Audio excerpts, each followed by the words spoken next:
புதுச்சேரியில் மதுபான கடைக்கு சென்ற நபர் அடித்து கொலை செய்யப்பட்ட சம்பவத்தை அடுத்து அந்த மதுபான கடையை முற்றுகையிட்டு மக்கள் போராட்டத்தில் ஈடுபட்டனர். கொலை தொடர்பாக 3 குற்றவாளிகள் கைது செய்யப்பட்டுள்ளனர்.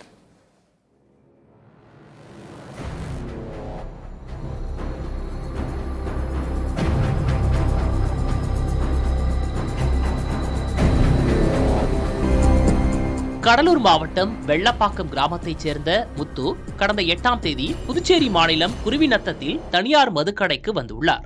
அப்போது அங்கிருந்த சிலர் முத்துவை கற்களாலும் பாட்டிலாலும் கடுமையாக தாக்கியுள்ளனர். இதில் ரத்த வெள்ளத்தில் விழுந்த முத்து மருத்துவமனைக்கு அழைத்துச் செல்லப்பட்ட நிலையில் அங்கு அவர் உயிரிழந்தார். முத்து தாக்கப்படும் காட்சிகள் அங்கிருந்த சிசிடிவி கேமராவில் பதிவாகியுள்ளன.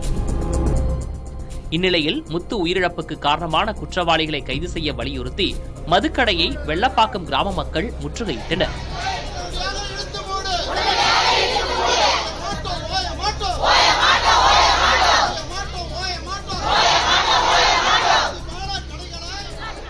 கையில் குழந்தையுடன் முத்துவின் மனைவியும் போராட்டத்தில் பங்கேற்ற காட்சி காண்போரை கலங்க வைத்தது.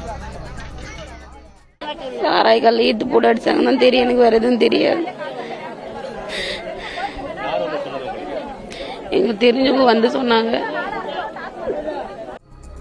போராட்டத்தை அடுத்து அங்கு புதுச்சேரி காவல்துறையினர் குவிக்கப்பட்டனர். முத்துவை கொலை செய்த கொலை குற்றவாளிகள் மீது வன்கொடுமை தடுப்புச் சட்டத்தில் வழக்கு பதிய வேண்டும். பாதிக்கப்பட்ட குடும்பத்தில் ஒருவருக்கு புதுச்சேரி அரசு வேலை வழங்க வேண்டும். முத்துவின் குடும்பத்திற்கு 25 லட்சம் ரூபாய் அரசு நிவாரணம் வழங்க வேண்டும். மதுபான கடை உரிமையாளர் கைது செய்யப்பட வேண்டும் என்பது உள்ளிட்ட கோரிக்கைகளை போராட்டக்காரர்கள் முன்வைத்தனர். மேலும் அந்த மதுபான கடையை மூட வேண்டும் என்றும் அவர்கள் வலியுறுத்தினர்.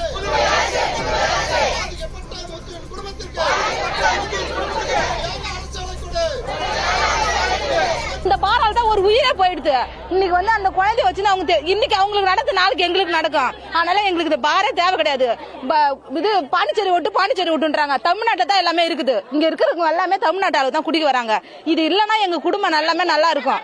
இந்த நீட்டுக்கு குடிக்க வராங்க. நாங்க எது கேட்டாலும் எதுவுமே கேட்க முடியும். எங்க உயிருக்கு பாதுகாப்பு நாங்க இருக்கிறோம். எதுவுமே ஆளுங்களை எடுத்து கேட்க முடியாது. கேட்டா குடிச்சிட்டு வந்து எங்களே அடிக்கிறாங்க. அதனால எங்க குடும்பம் வீணா போகுது. சம்பாதிக்கிற காசு எடுத்து வந்து இங்கே போடுறாங்க. அதே மாதிரி இந்த இடத்துல இந்த பார் நடக்குதுன்னா அப்ப எவ்வளவு துணிச்சலா இவங்க நடத்துறாங்க. முத்துவை கொலை செய்த ராஜேஷ், ரஞ்சித், ஆனந்த்ராஜ் ஆகிய 3 பேரை பாகூர் காவல்துறையினர் கைது செய்துள்ளனர். விசாரணை தொடர்ந்து நடைபெற்று வருவதாக காவல்துறையினரும் புதுச்சேரி வருவாய்த்துறையினரும் போராட்டக்காரர்களிடம் தெரிவித்தனர். இதையடுத்து போராட்டம் தற்காலிகமாக ஒத்திவைக்கப்பட்டது. புதிய தலைமுறைக்காக புதுச்சேரியிலிருந்து செய்தியாளர் ஸ்ரீதர்.